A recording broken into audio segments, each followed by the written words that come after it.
നമ്മൾ എന്ത് ചെയ്യും, ഒരു കാര്യം പഠിച്ചെന്ന് വിചാരിച്ചു, അത് നമ്മൾ എന്ത് ചെയ്യുക, നമ്മൾ വേറെ ആൾ പറഞ്ഞു കൊടുക്കാൻ നമുക്ക് മിക്കവാറും ഉണ്ടല്ലോ, നമ്മൾ മിക്കവാറും ഒറ്റക്കൽ തിരിക്കുക. അപ്പം നമ്മൾ മിക്കവാറും ചെയ്യേണ്ടത് പറഞ്ഞാൽ ഒരാളെ സങ്കല്പിക്കുക, എന്നിട്ട് അയാൾക്ക് പറഞ്ഞു കൊടുക്കണ പോലെ പറയാം, ഇതാണ് സംഭവം എന്ന് പറഞ്ഞിട്ട് നമ്മൾ എന്ത് ചെയ്യുക, അത് എക്സ്പ്ലെയിൻ ചെയ്യുക. അതായത് ഒരു സംഭവം നമുക്ക് മനസ്സിലായെന്ന് മനസ്സിലാവണം എപ്പോഴാ വെച്ചിട്ടാ നമ്മൾ അത് കംപ്ലീറ്റ് ആയിട്ട് ഒരാൾക്ക് പറഞ്ഞു കൊടുക്കാൻ, എക്സ്പ്ലെയിൻ ചെയ്ത് കൊടുക്കാൻ ഇതിൽ പറ്റുന്നതാണ്. ഏറ്റവും വലിയ ഇത് തോന്നി, ഞാൻ +1 +2 ടൈമില് അതായത് എന്നെ ഒരുപാട് ഫ്രണ്ട്സ് വിളിക്കുമായിരുന്നു കേട്ടോ, ഇങ്ങനെ ചോദിക്കും.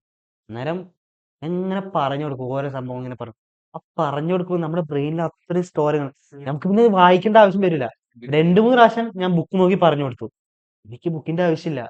ഇപ്പൊ ഡെറിവേഷൻ ആയാലും ഒരു തിയറി ആയാലും മൈൻഡിൽ നിന്ന് വരും സംഭവം. ഞാൻ ഇന്നവരെ ഇങ്ങനെ തിയറീസ് ഒന്നും യൂസ് ചെയ്തിട്ടില്ല, പക്ഷെ ഒരാൾക്ക് പറഞ്ഞു കൊടുക്കാനുള്ള അതായത് ഇപ്പോ ഞങ്ങളുടെ സാറായാലും പറയും, ഇപ്പൊ ഞങ്ങളുടെ ഡീനായാലും പറയും, ഒരാൾക്ക് പറഞ്ഞു കൊടുക്കും. പറഞ്ഞു കൊടുത്ത് നിങ്ങളത് പഠിച്ചിരിക്കും. സംഭവം ഏറ്റവും സത്യമായിട്ടുള്ള ഒരു കാര്യമാണ്. പറഞ്ഞു കൊടുത്ത് നമ്മൾ പഠിച്ചിരിക്കും. നമുക്ക് മനസ്സിലാവും, അവന് മനസ്സിലാവില്ല എന്നുള്ള വേറെ കാര്യം.